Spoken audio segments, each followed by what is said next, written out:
Okay, so good morning, everyone. Thank you for being here again. My name is Melissa Miklos. I am Communication Officer at FEDAREN, the European Federation of Agencies and Regions for Energy and the Environment.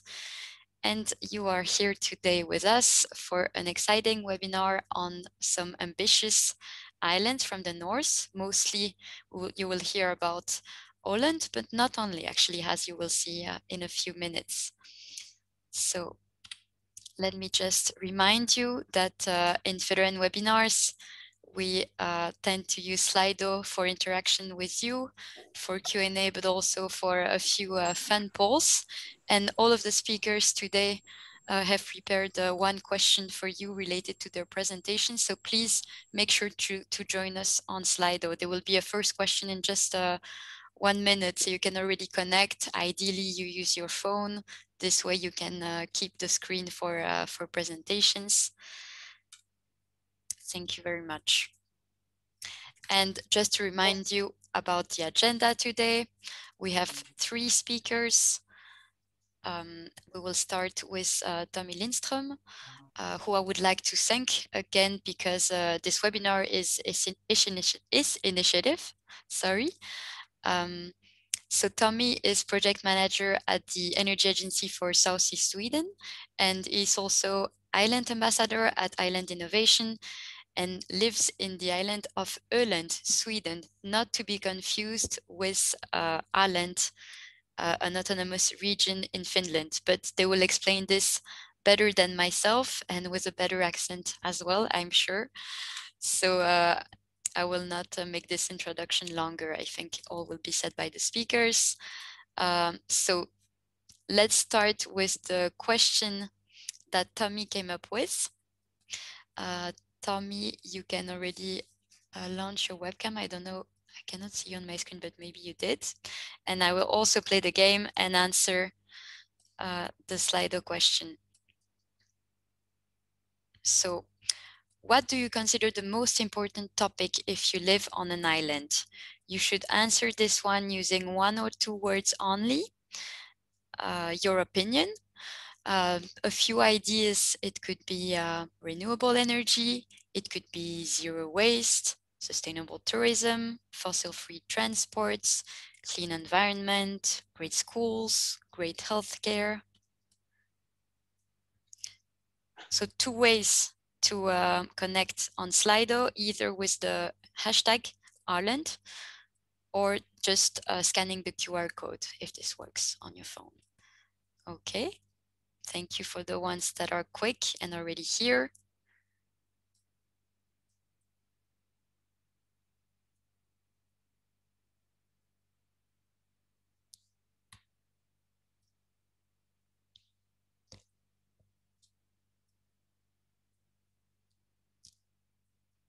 So for now, it seems all of you have different answers. Complementary, but yet different.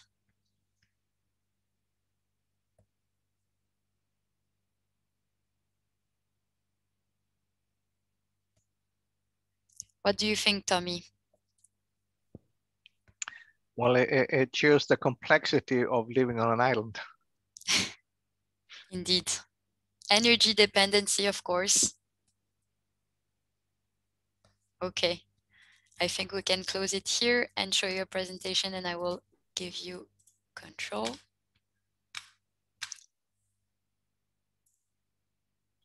So thank you very much, and good morning to all of you, and thank you, FEDAREN, for this opportunity. I think we will have a very interesting morning listening to the different presentations. My name is, of course, Tommy Lindström, and I work as a project manager at the Energy Agency for Southeast Sweden. And I have been participating in island projects on European level since 2008. So in my presentation, I will just give you a slight background to the Åland energy story. So I will start with a question. Why are islands the most suitable to go first in a sustainable transition? Well, living on an island, you see the possibilities, you see the beauty, but you also see the limited resources. If you live on the mainland, if you encounter some sort of limit, you can always overcome it in your surroundings or in the next city. But on an island, you only know one limit, and that's the horizon. You are prepared to go into the unknown to get what you are looking for. And I think that's why islanders show greater acceptance for change and innovation for a better future. One example, on my island, during 1850 to 1920, half of the population, it was around 20,000 people, left for United States. One of them was my great-grandfather, and he left to work on sailing ships, traveling all around the world on the 7 seas for almost 30 years. And my grandfather and his sisters, all of them, mostly, went to work in the United States. My grandfather worked in the construction business in New York in the late 1920s before returning to the island.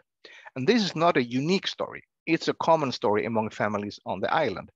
So they bring all the news from all over the world back to their islands.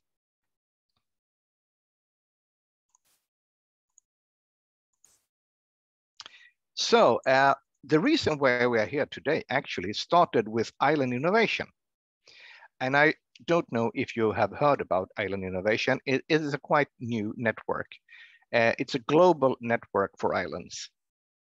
It started in 2019, bringing islands across the world together for the first Island Summit, which was 1 week of webinars.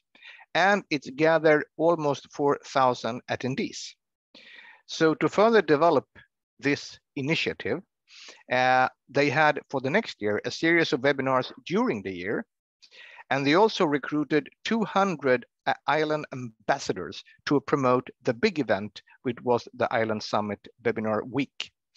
And they actually reached over 10,000 participants for 5 days of webinars. Very impressive figures. And this year, for 2021, the program has over 300 island ambassadors across the world, and you see them on the map. And some islands have, of course, more than one ambassador, such as Jamaica. They have close to 20. And the interesting thing about Jamaica is that the ambassadors had little or no contact with each other prior to this. So now they are collaborating and accelerating sustainable transition on their island. There is always a need for a platform for island network, and this apparently filled a huge gap.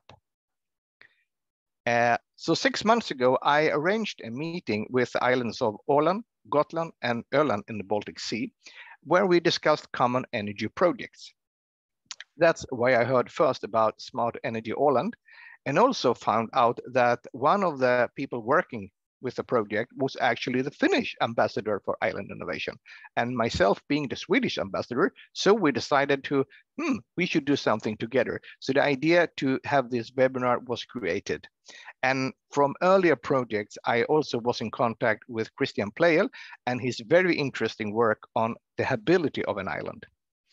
And as a regional energy agency, I of course thought of Federal Island College as the ideal channel for this webinar.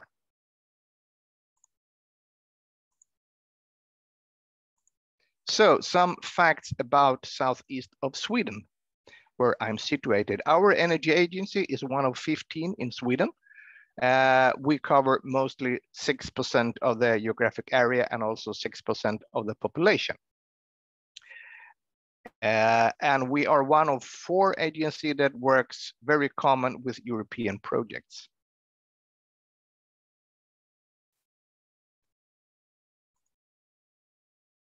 So the island, as you can see by the arrow in the bottom, consists of 2 municipalities. We have a winter population of 25,000, but we have during summer a population of 200,000. It's a very, very popular tourist resort in Sweden. And during a year, we have more than 2 million visitors. So of course, we have some huge challenges in energy, but also in water supply. So the 2 municipalities have invested, I think, roughly about 20 million euros the last years in desalination plants.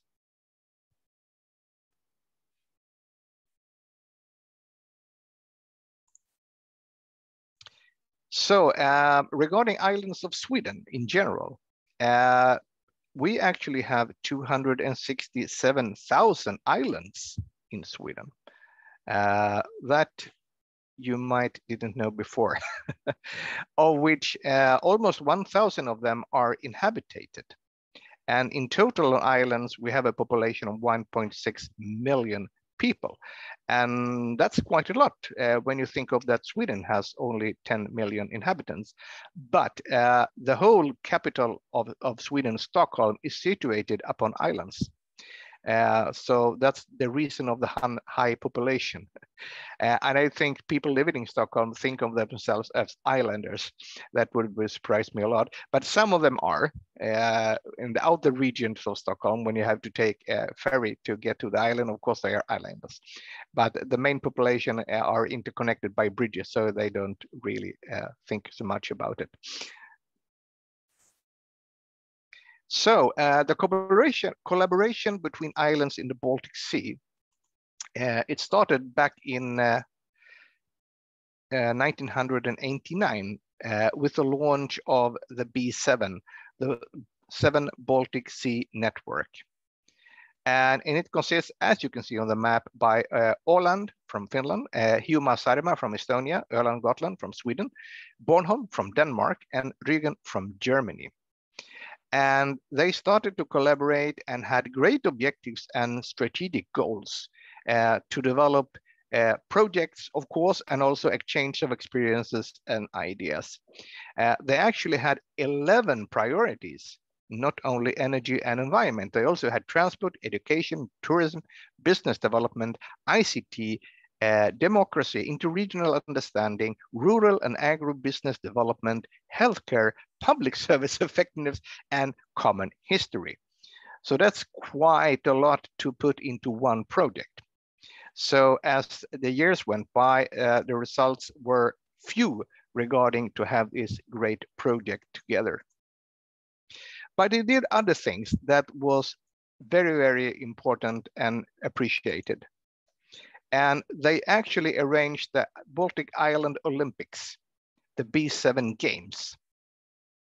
They were held every 2 years and consisted of young athletes between 13 to 18 years of age. And actually, I still today encounter people who have sweet memories from participating at this B7 Games, because you didn't compete against athletes from mainland who has, of course, more and better resources, but you competed against kids with the same island background as yourself. That was very interesting. And many made friends for life at these events. So island cooperation could be about many things, not only energy. So on European level, in 1995, and I know many of you know this story better than I do, so I will, if I leave something out, you can correct me, or I will just go through it very rapidly. So in 1995, the IsleNet was launched, and it was a network that was funded in part by the European Commission and supported by the Island Commission of CPMR. And the aim was, of course, to facilitate initiatives, exchange of experience, generation techniques, and other, and of course, with the main objective to become less dependent on imported fuels. And the membership was also offered to all island authorities in Europe, with the possibility to become a full member of the Island Commission and the CPMR. So it was coordinated with a secretariat, which was in the beginning financed by the European Commission and located in the Western Isles of Scotland. So there you can say it was a starting point of the major European collaboration between islands. And of course, this resulted in, this collaboration resulted in some projects, of which perhaps many of you have participated. As I recall, the first major project that we had together was the Transplan project, Transparent Energy Planning and Implementation. And you can see the participant, it was Bornholm, Gotland, Åland, Saaremaa, and Sardinia. And we started to do planning, implementation of actions, reducing fossil fuel with a long-term important, significant social and economic impact. So all the objectives were achieved by using a planning tool called the Energy Planning Tool, APT, and creating platform for implementation. So with this in mind and the lessons learned, a much bigger European project was created in 2010 to 2012, the Isle Pact project. It was also the start of Pact of Islands, which more or less was substituting the IsleNet. So there you can see the participants, and I actually put the participants, they are more or less the same in Isle Pact as in SmileGov, as you can see. And the Isle Pact project was to, as you can see, 2010, we had the launch of the Pact, Covenant of Majors, sorry, Covenant of Majors. And of course, everyone started to create SEAPs, Sustainable Energy Action Plans.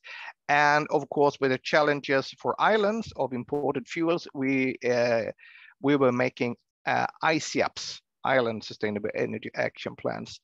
And we also promoted a pipeline of bankable projects. And this was to show that investments on island are profitable. So, and we did this to promote a quicker change for the energy system on islands. But of course, we also learned from Isle Pact that it was complicated to create all these changes. You have to talk not only to investors, planners, you need to have to talk to the local population, the local government, and the regional government that was mostly situated on the mainland. So in order to promote the dialogue between the parts to accelerate the transition, we did the SmileGov project, the multi-level smart island multi-level governance. And of course, during this time, the Pact of Islands was working to get some point of recognition for European Parliament and started to collect a name list or a pledge to make the European Union address the island situation more specific than they had earlier. So that led up to the Malta Declaration in 2017. And it was the declaration, of course, of clean energy for EU islands. And the result of that was two major projects within the Horizon program. And of course, there was a secretariat for clean energy for EU islands that is ongoing. And of course, the island facility that is also ongoing that makes it possible to apply for funding to find the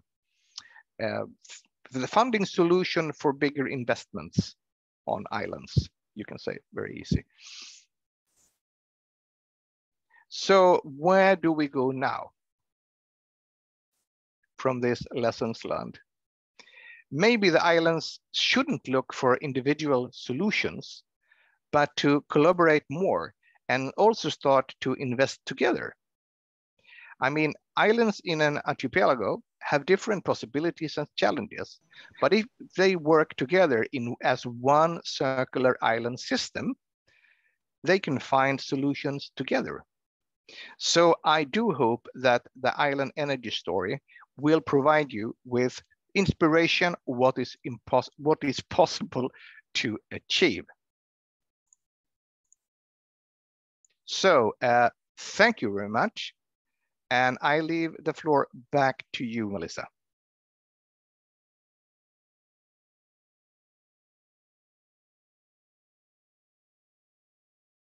Thank you, Tommy. I'm just trying to put on my webcam. The menu is tricky today. All right, here I am. Thank you very much for this very nice introduction. reminding some of the participants their own history, because indeed I see in the audience many participants from the island European community and even the Federal Island College, but also some people that are probably not part of this community and are interested to learn about the island situation and how they can also implement some of the island situations in the mainland. So I think we have a good melting pot of participants today. Let's see if we have some questions. Either you can ask your questions on Slido or through the chat directly. We can wait 1 or 2 minutes to see if there is one question already for Tommy now. Otherwise, don't worry, there will be a Q&A also at the end after the second and third presentation. But maybe in the meantime, I had a question myself for you, Tommy. So I was very interested by this progression of intense networking and cooperation with islands. And I was wondering, what was your point of view? Do you think that we still need more cooperation between islands? Maybe it's easier between islands that are close to each other. You mentioned the Baltic Islands. Do you also cooperate as intensively with Southern Islands, or do you think we still need more? I think the initiative of Island Innovation clearly shows that islands do need a platform for cooperation. So it's a great example, and I would like to see, because the idea of IsleNet in the beginning was to form some sort of geographical antennas, one for the North Sea and the Baltic Sea, one from the Atlantic Islands, and one for the Mediterranean. So yes, I would like to see a more created network for islands that can do like this, share experiences by webinars, but also to create projects together in the future. And I hope that Federal and the Federal Island College can contribute to that. Okay, I think there is no question now, but I am certain that after all presentations, some more will arrive for you, Tommy. So thank you very much. And we will move now to the second presentation, which is on the main topic of the webinar as announced in our invitation about the island of Åland. I'm trying to pronounce it right. So we welcome now Bernd Schalin from Flexsense, who is an experienced business leader serving as the CEO of the company Flexsense. And it is an organization in charge of the Living Lab Smart Energy Island. So the project he will tell you about.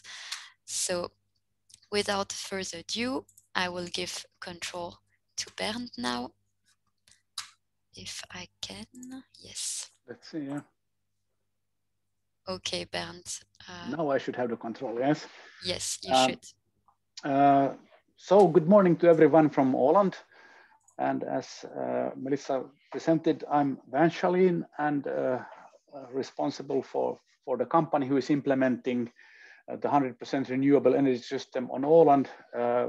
And we will, of course, discuss very much about the integration of renewables in the island setting during this short session here. Let's see now, jump page, yes. I'll also go a little bit to history like Tommy here before. Our project has its roots in about 2010, when significant research and innovation funding on the mainland of Finland had initiated research into the future energy system, smart grids and future energy markets. And we're looking for a place to do the demonstration of the results of this study. And in December 2014, a memorandum of understanding was signed with the government of the Åland Islands to implement this on the island. As we heard in the previous presentation, islands are actually very, very ideal places to run this kind of demonstrations because of many, many reasons that we heard more about. And studies then ended up in a situation where we, in the spring of 2018, decided to incorporate the project as a company to be able to replicate the solutions in other locations that we pilot and test on Åland. And Flexens was founded in 2018 as a company to do this demonstration. And we then started implementing projects with the technologies that were studied in the previous times here, and now we are at the stage where we already have some activities also on other islands going forward as a company and a project developer. If you look at why this team of researchers and developers selected Åland as the place to do the demonstration, first of all, we actually have very good wind and solar conditions on these islands in this middle part of the northern half of the Baltic Sea. And Åland had been a pioneer in wind power with the first windmills going up in the 1990s.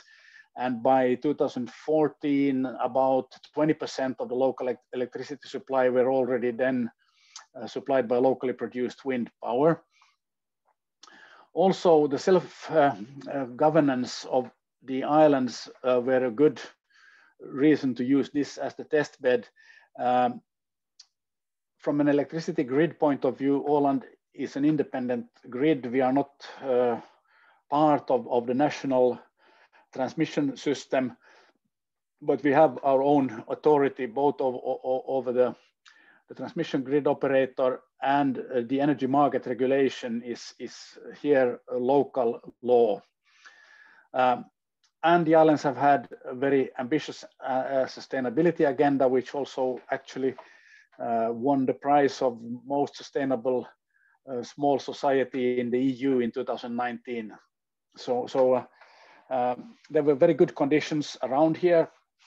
And compared to many other island demonstrations, this is actually not one of the smallest ones. We are 30,000 inhabitants. We have industry on the island and a very active service and tourism sector, of course, which means that the results of this demonstration that we do are also scalable to even larger markets and going forward as a project developer doing projects. We also have in the Nordics very challenging economic conditions, and Åland is connected by cables to the Nordic electricity market, and which was deregulated already in 1995. So we are working in a very competitive market situation with anything having to do with energy on this island, which of course puts us a bit to the side compared to many other islands.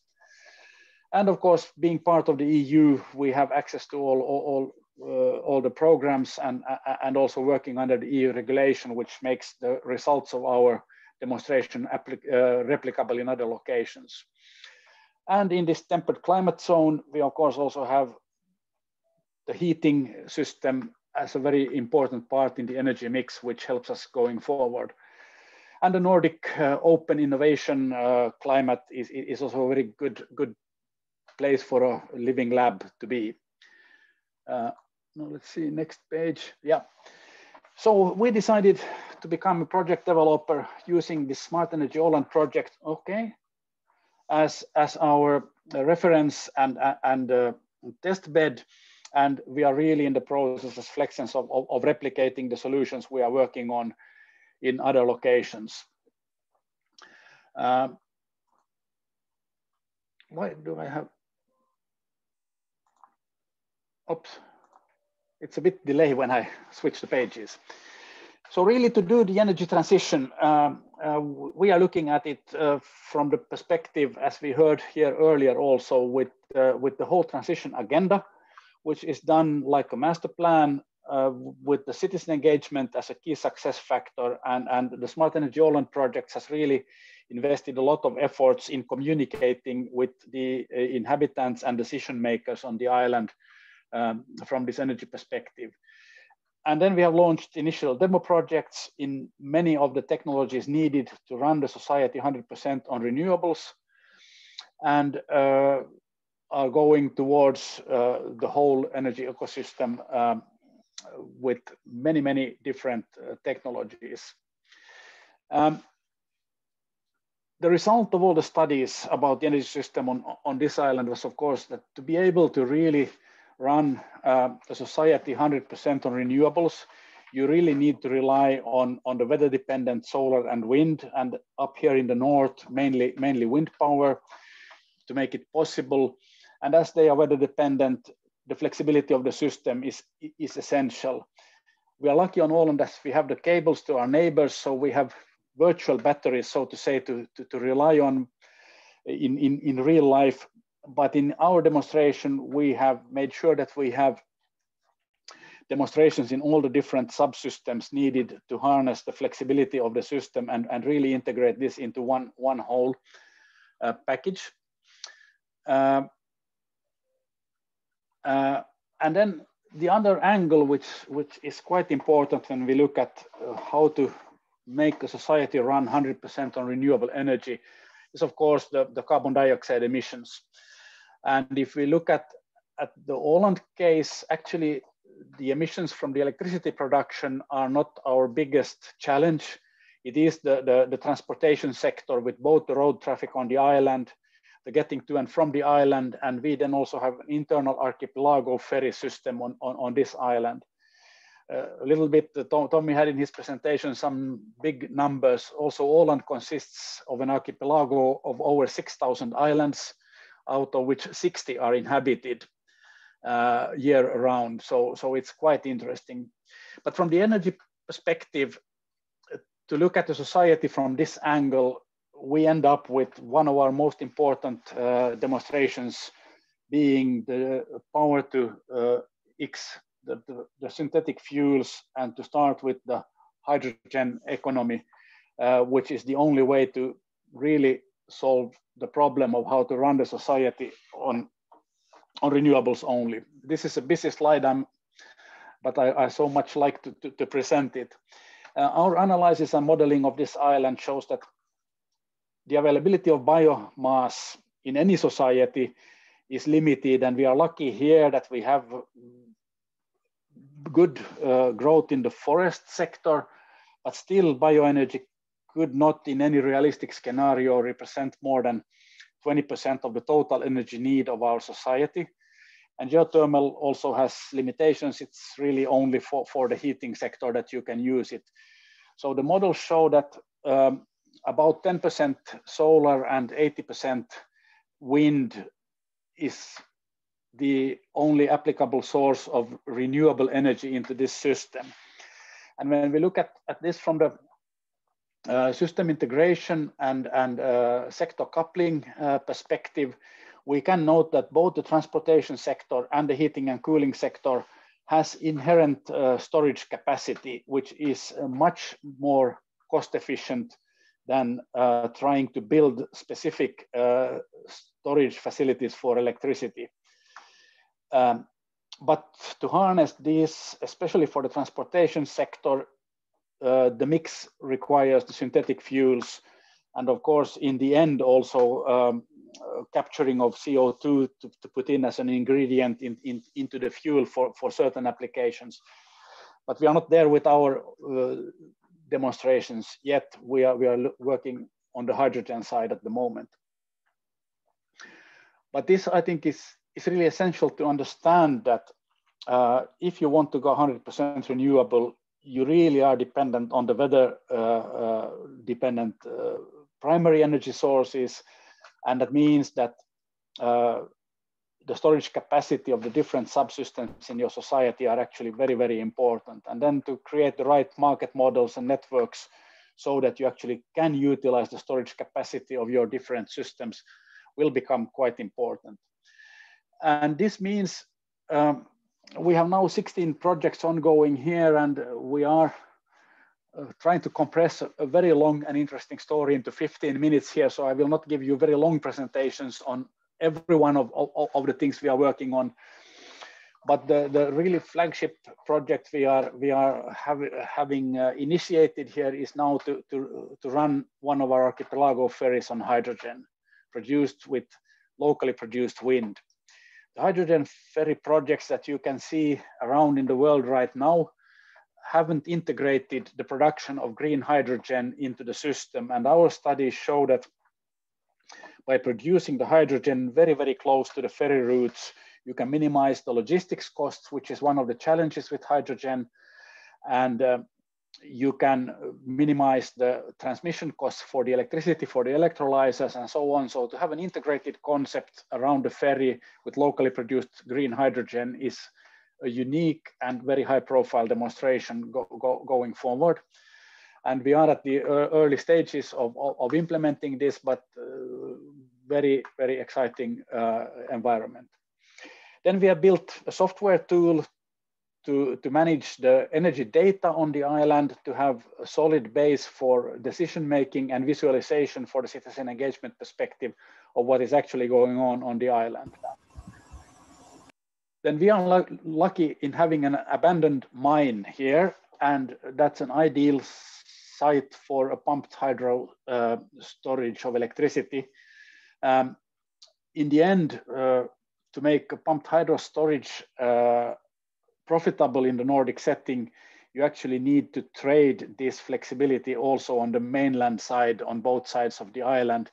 We don't have use for all this flexibility in a profitable way locally. This is also a very long story.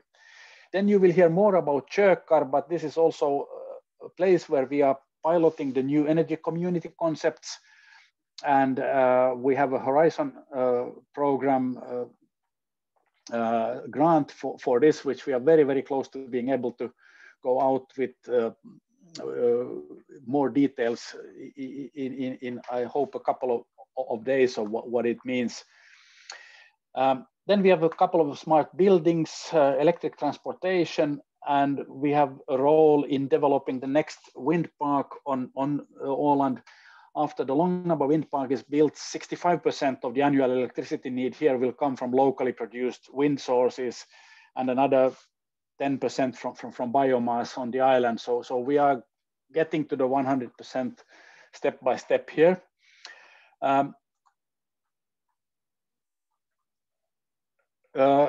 Then we do a few other energy communities, a biochar plant, some wastewater heat recovery, and then we are studying very much some novel ways of storing heat to use in the heating sector as a sector coupling facility, both for the district heating system of the main city here, Mariehamn, but also for individual buildings like one we have on Kökar being developed at the moment. So this was really the 15-minute version of a story I would like to talk an hour about. But thank you very much, and I hope I'll get some questions. Thank you very much, Bernd, for this very dense indeed presentation, very interesting. There is, I think, a lot, and I would like to remind participants that they will get the recording and the presentations afterwards, because I think there is probably a way to study your presentation for a while with all the details provided. Before we come to questions, Bernd has prepared a nice Slido question to make sure you actually listened to the presentation. So let's try that now. Please join again Slido, and you will see the question popping up on your screen. First, you have to type your name. Okay, we are 2 right now, and then you will see the question. So please join us. And I think there is already one question at least. So yes, in the meantime, you can already type also your questions through the chat if you want. Okay. Let's go to the question. So what is the biggest CO2 emitter in your island's society? And we indicated the correct answer based on the study realized by Flexens. So you saw a graph in the presentation giving you the answer.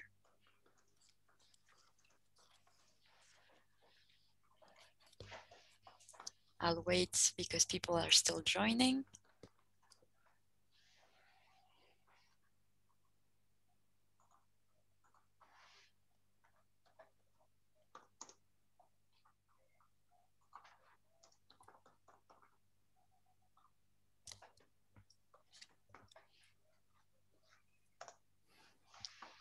Okay, it seems stable, so we will now show the answer. So the correct answer was the last one, the getting to and from the island transportation. As explained by Bernd, it wasn't the electricity. That was the interesting fact, right? Bernd, do you have any additional comments before we go to the last? Not really. I mean, I've studied, there are a couple of energy transition agendas written within the Clean Energy for EU Islands initiative, and virtually all of them has this answer. They all have actually calculated the emissions. And that's also why the hydrogen ferry project is so important for us going forward. It's not only the fact that you can decarbonize the transportation sector, also the electrolysis needed is the major flexibility resource to store the energy and even out the uneven wind and solar production. So you both get the flexibility of energy storage and decarbonization of your transportation.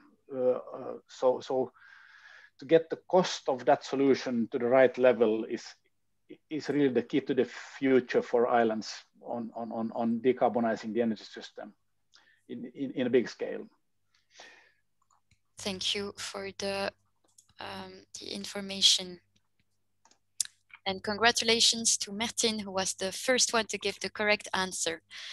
So now I think there is at least one question in the chat that you can answer before we move on to the last presentation, or two maybe. So the question that I see is, has seaweed farming been considered as a source of biofuel, as it might help overcome existing limitations of the biomass resource?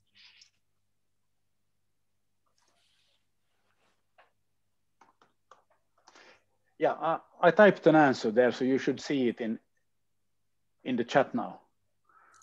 We have, of course, considered it, and there are still challenges with the cost of harvesting, really,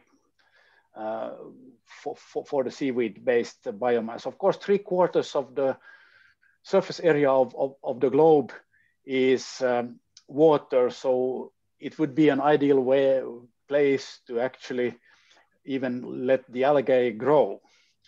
But no one has yet mastered that. Okay. Yeah. And Tommy also gave an element of answer in the chat. I don't see your answer, Bernd, in the chat, because maybe you answer directly to the participant, but it's okay. I see another question. Okay, yeah, it's a direct message, sorry, yeah. No worries. And there is another question.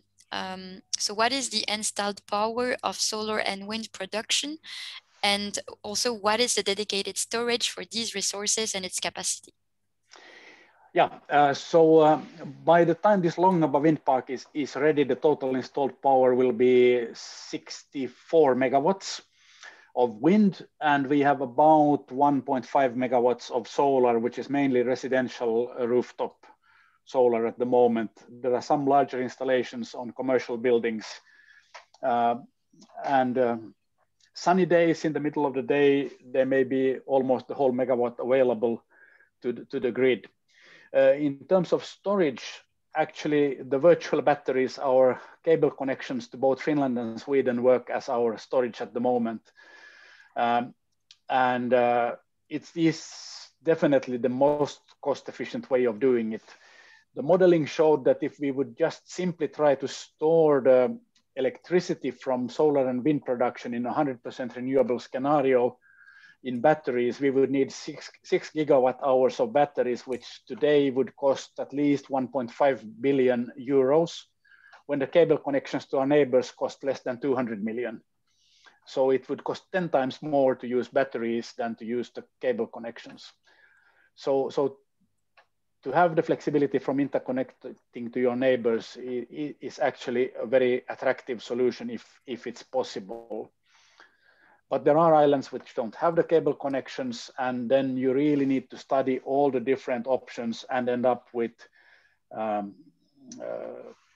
more costly solution. There was a quick modeling done if we would store, for instance, on the little island of Tjökar, all the electricity locally and cut the cable. the electricity would cost €3 per kilowatt hour when you can buy it for 15 cents from the market today. So we are still very far away from commercial viability from 100% renewable system with the cost of energy storage today. Okay, and you see we will take one more questions. You see it on the screen, actually, about if you could provide a few more details about the carbon sink project. Yes, absolutely. Biochar has the attractive feature of producing heat in the process when you end up with a product that is a carbon sink. And the market for biochar is developing as we speak, as a soil improvement ingredient, but also for water filtering and other interesting applications. And it will become a more attractive way for the residues from our forest industry to actually pyrolyze it into carbon, to biochar, which is stored about 100 years if you plow it down into the fields. So biochar is the solution, and the market and the use of biochar in society is growing at the moment. Thank you very much. There is another question, but I think it's time to move on to the last presentation. But don't worry, Carlos, we will come back to your question. There is also another one. We will come back to questions for the general Q&A, as maybe other speakers also have their opinions on the questions. So thank you again, Bernd. And now we come to the last presentation for today. It is presented by Christian Playel, already mentioned by our other speakers. So Christian lives on Choker Island, where he's the chairman of the Municipal Assembly. He has been working with infrastructure on islands, both energy, sea transports, water, and sewage from some years. And he will explain how he went from the concept of sustainability to habitability. So Christian, you can Thank you very much, Melissa. Of course, thank you for being here. I'm now giving you the control. Thank you. I will turn off. It's Melissa is of French origin, so she says ability when we in English should say habitability, because the H should be pronounced. And this is what I'm going to speak about: habitability and how habitable is my island or your islands. My island, I'll see if I can take control. There we go. We've been speaking about the Åland Islands. I just want to show you that Choker is down to the right, to the southeast. It's a municipality with 232 residents. Its dry area is 64 square kilometers, but the wet area of Choker is over 2,000 square kilometers, which is important to remember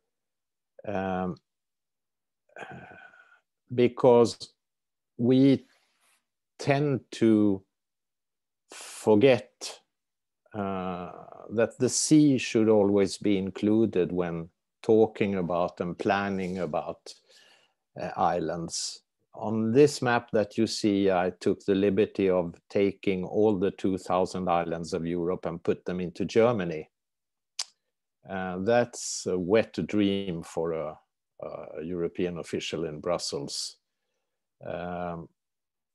But we would lose the islandness of islands if we would do that. It's the sea around us that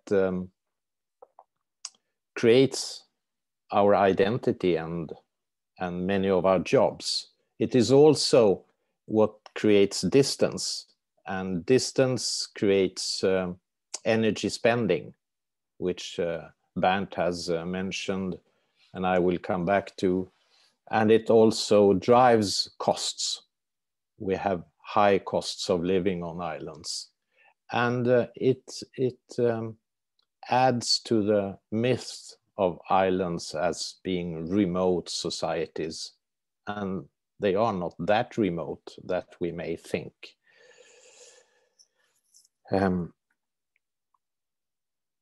This is a more detailed picture of Kökar, just to show you that when we speak about islands, they are often archipels, especially in the north. So is my island. And I would say that the lore of such islands, the knowledge of archipels might be called archipelography. And archipelography is my line of work. That's what I do.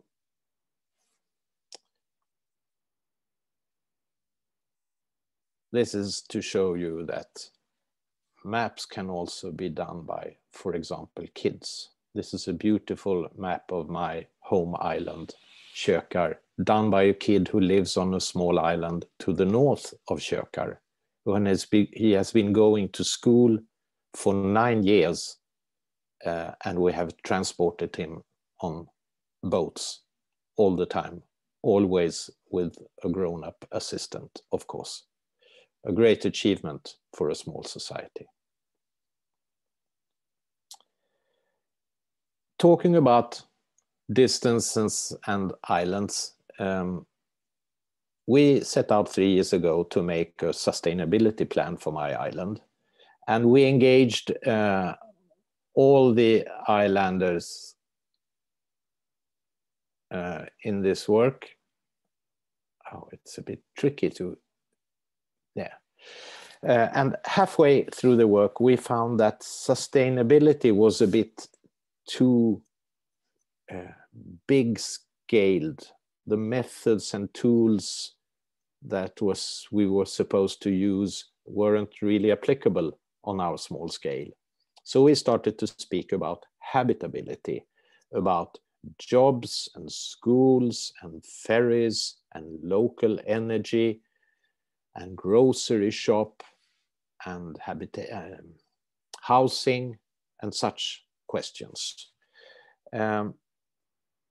We engaged more than half of our population in this work and created a kind of tool, which I here describe with the help of a diagram.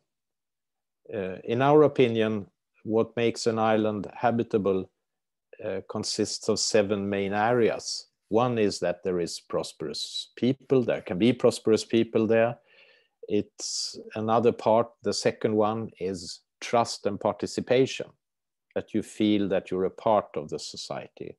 Third one is clean water, fourth one is ecosystem, the fifth one is attractiveness, the sixth is energy, and the last one is the local economy. And within these 7 areas, we defined 40 indicators. And with the help of these 40 indicators, we measured ourselves on a 4-grade scale. And the diagram you see now is a result of that measuring. Green means it's a positive result, and red is a terrible result. We found out that we are not that attractive and habitable as we had thought ourselves. We who live on this island find the island beautiful and lovely in every way, and we are used to everything. We don't see the peculiarities, the downsides. But when we measured ourselves in this way, we suddenly understood why people aren't moving into the island. We are losing population, just as almost every small island does. And suddenly we understood that we have some serious problems to handle. And we also saw that we have some very positive sides of the island that we may forget to tell outsiders and ourselves about. The first negative aspect that became very, very clear to us has to do with distance.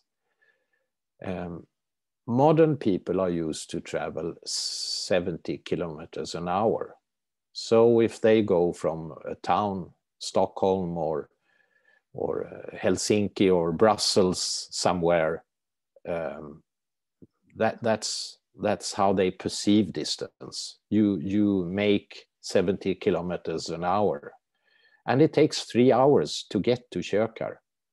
So the perceived distance to Kökar is much, much greater than the real one. If I put Kökar at 210 kilometers from the main Åland islands, you see where we land on this map. And I made the same thing with the other 5 municipalities of our archipelago. This is, for example, Professor Spilanis from the University of the Aegean made an early such calculation of the distance to islands in his Atlas of the European Islands. And I think it is very true, because it tells us why do people perceive islands as distant? And that makes them reluctant to live on islands. They like to visit them, to spend holidays on islands, but maybe not living on them, because they believe they are far away. And they are not that far away. Secondly, we also looked at our energy situation, and we had great help of Flexens and Bernd and his colleagues to understand how much energy are we consuming, for what, and where does it come from. And you can see on this simple table, if you go down a little bit, you see marine traffic, and you can see that 63% of the energy we spend on Kökar has to do with marine traffic.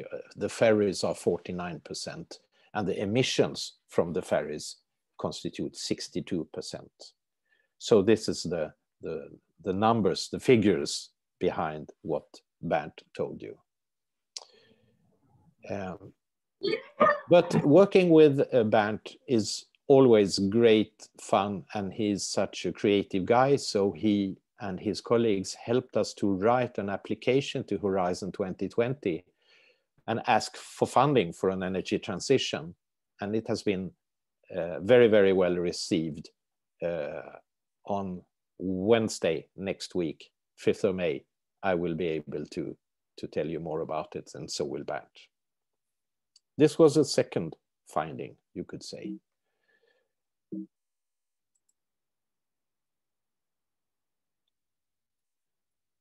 A third finding has to do with prices on a small island, and this affects the habitability too.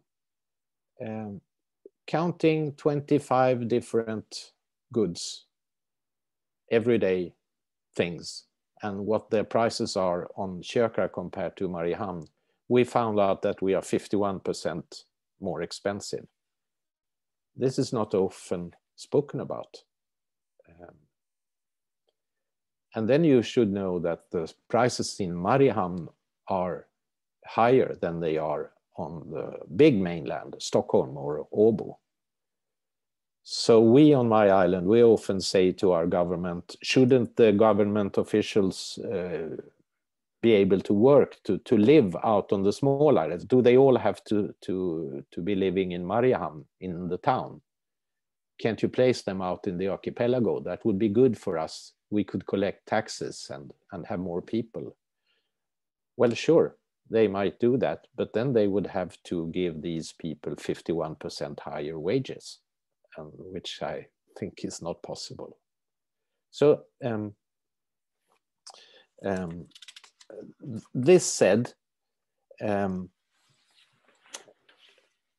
measuring your habitability is a very interesting thing. It might shock you, but it might also help you to really find where your shortcomings are.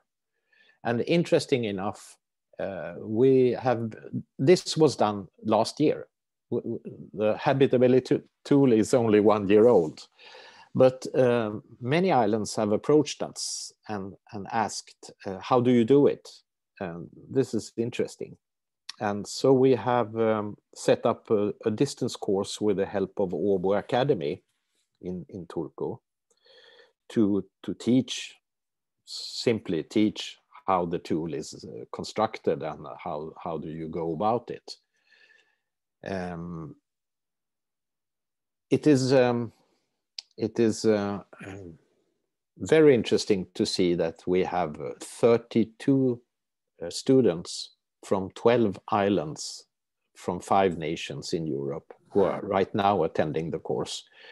They are from Croatia, Silba and Vis Islands. They are from Ireland, Inishbofin, Cape Clear Island and Bear Island. They are from Denmark, Lye, Mandö and Strynö. They are from Sweden, Vinön, Nämndö, Holmön, and they are from Finland, Hotskär and Örö. We have come halfway in the course. We are joined by some fantastic lecturers from all over Europe, like Thanasis Kisos from the University of the Aegean, Godfrey Baldacchino from Malta, Nenad Stark from Zagreb, Louis Brigand from Brest in France, in Brittany, Ove Ronström from Uppsala, Søren Hermansen from Samsø, to name a few. And the students are doing a marvelous job. This tool, this habitability tool, will not be the same when we have finished this course, because they are so innovative and creative in further developing the tool. And I'm very happy for that. We are now planning to make it an Erasmus course, and we have had interest from Italy and Croatia to put up national courses only for them. Well, that's what I was going to tell you about habitability and how to understand if your island is habitable or not. Thank you very much. Thank you very much, Christian, about this nice presentation on habitability. You are completely right. My French very first good. language Très bien, Melissa. prevents me from saying it right. Sorry about that. We have a last question from Christian, who apparently wasn't. Okay, sorry, I have to start again the answers so you can actually answer for your island. And we will show the question now. Okay, so Christian would like to know, and I as well actually, there seems to be a problem. Do you know how habitable your island is? Well, maybe habitable, sorry.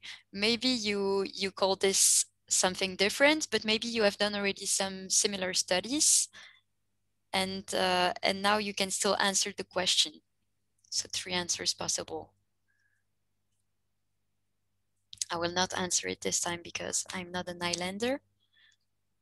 And I think the results are maybe not so surprising because it's a quite original and new concept. Melissa, may I say to you that Godfrey Baldacchino in our course said that being islander is a state of mind.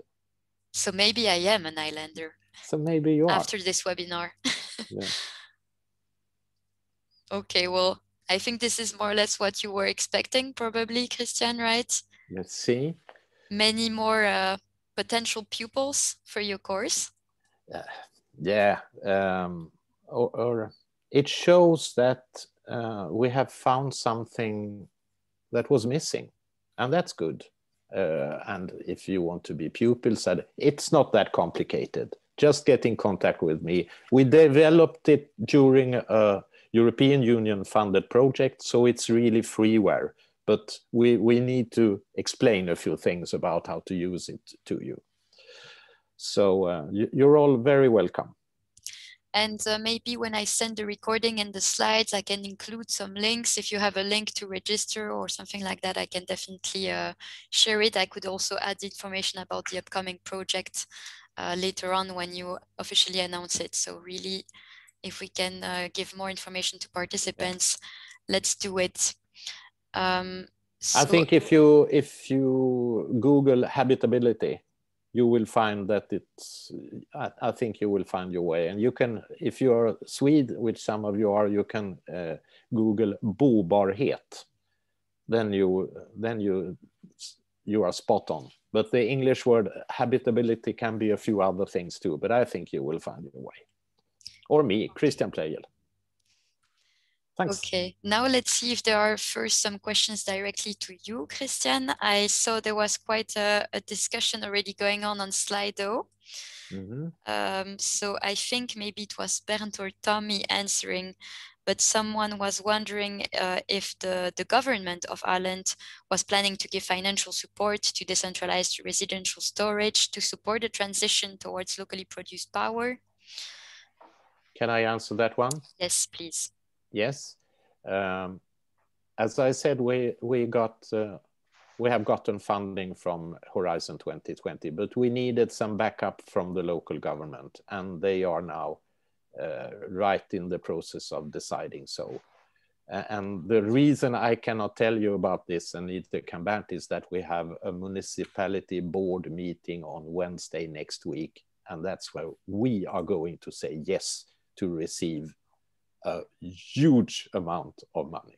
But before we have done that, I don't want to give you the details. But read the newspapers on Thursday. I think it will have an echo throughout Europe because it's a big funding. Yeah, Reimar had a more specific question about really storage for residential installations in general, and that support is not available. But the government of Åland is supporting quite a lot of initiatives in this sector, so with public sector money. So there are many funding schemes, both for solar panels, also now for smart buildings, and so on. So I'm sure this will come as well, and then specific projects like the one Christian was talking about. There's also ad hoc type of support possibilities on this island. Not too big, especially in COVID times. Economies everywhere are strained, but at least some. Thank you very much, Bernd. I didn't find a way. This anonymous is me on the Slido. Probably I haven't registered, but that's actually not the discussion function. I just have to post more questions there. I Yes, haven't used it's Slido not question. before. Yeah, it's just we were supposed to answer orally here as you were doing, so that's why it's just for asking questions. So you are doing it right. I would encourage Tommy to also put on his webcam because we are starting the discussion already. And I myself would like to ask one more question specifically to Christian, because I don't think I got the answer from the presentation, but can you give an example of already something you were able to start to implement after realizing the habitability study, something you noticed wasn't so good, and then now you are trying to find a solution and starting bringing a solution to it because of the study? Yes, we have several things we have done. One thing we saw is that we are not that good in integrating newcomers to the island. So we now have an integration team that works much more actively in actually seeing that people are coming into the community. We also are planning to change our municipal tax. Since we're a municipality, we can do that. We have also seen that there is more loneliness and poverty in our island than we had thought. So we are putting resources into that. Okay. Yeah, to name a few. Thank you very much. That was very useful for me. And I think now we can go back to a question that was asked by Carlos from the Balearic Islands. I think it was firstly meant for Bernd, but maybe others can also answer. So here in the Balearic Islands, we have experiences of reducing the maximum number of vehicles that can circulate on the island of Formentera. Are there similar experiences on larger islands?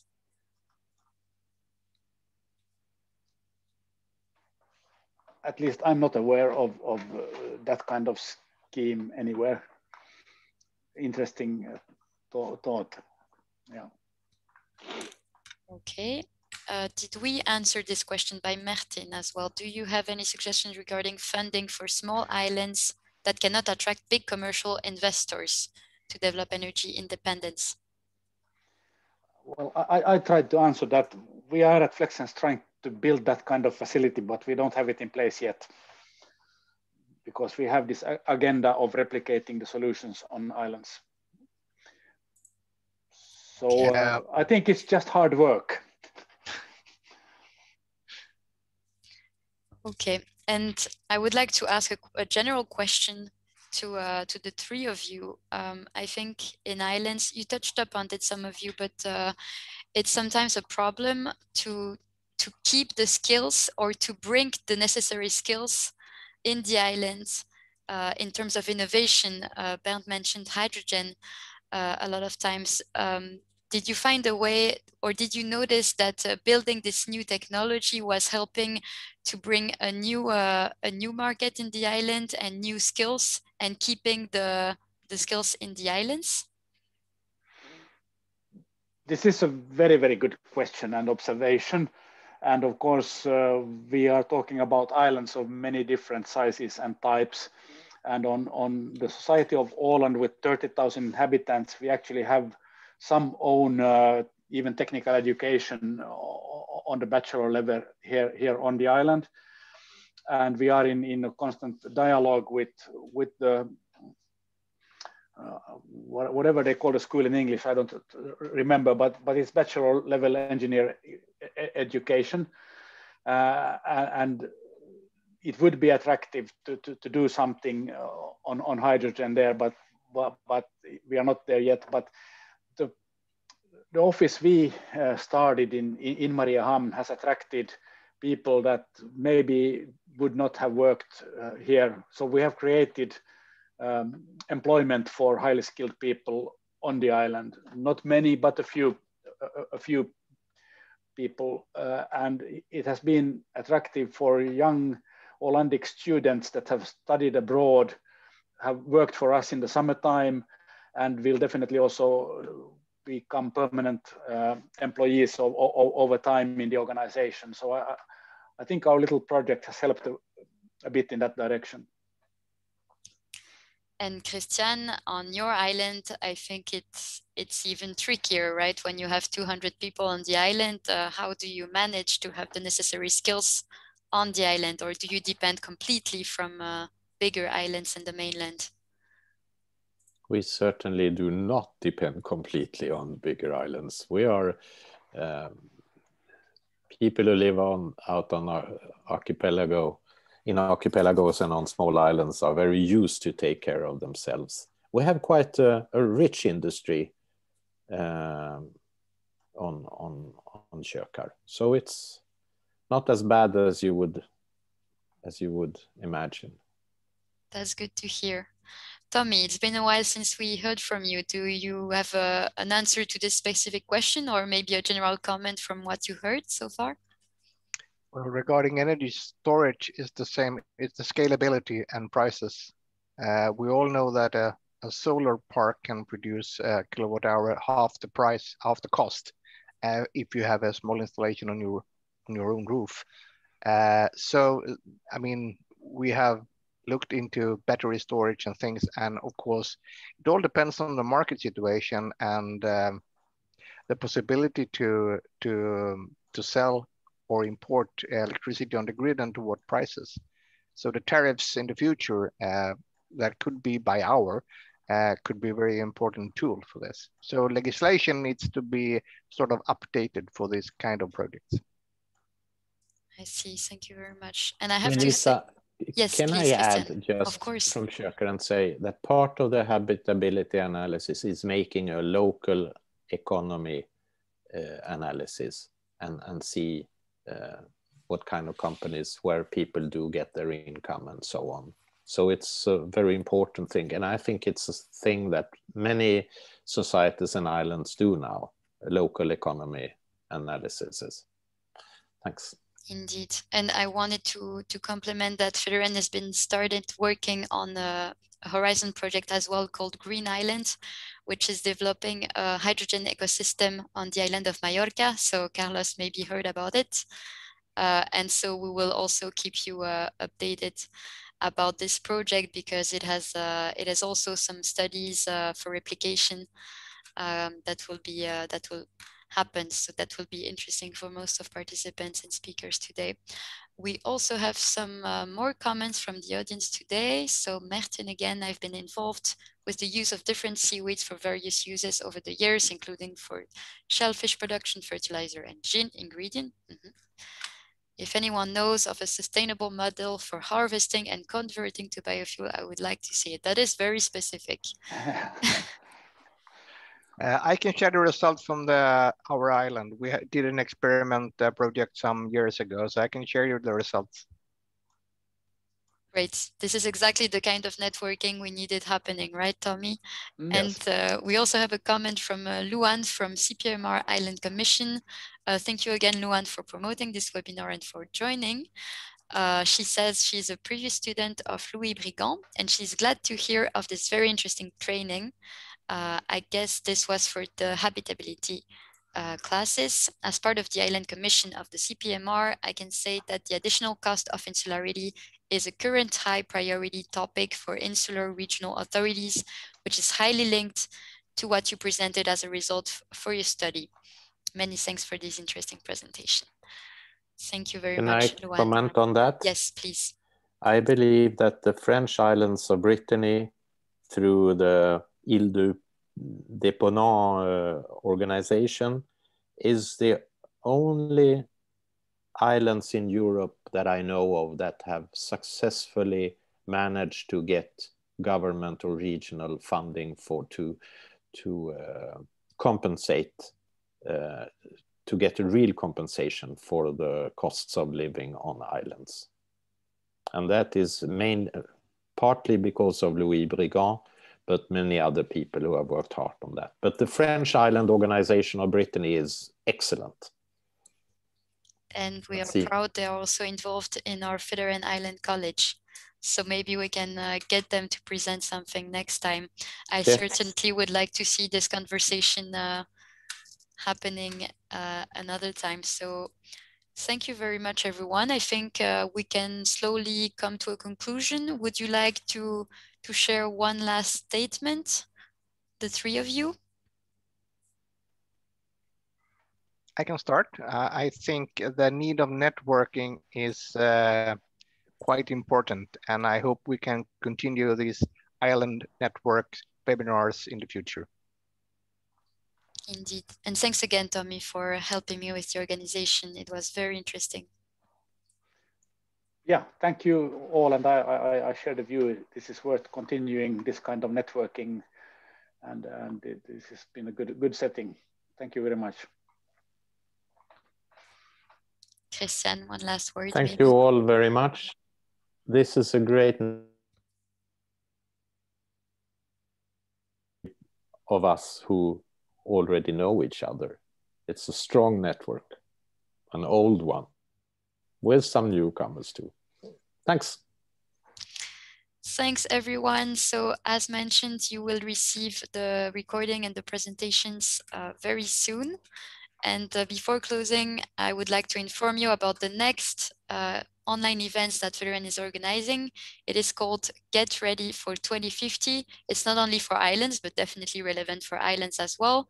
If you would like to get support in order to create, develop, implement, and finance sustainable energy and climate plans, please join us on the 27th and 1st of June.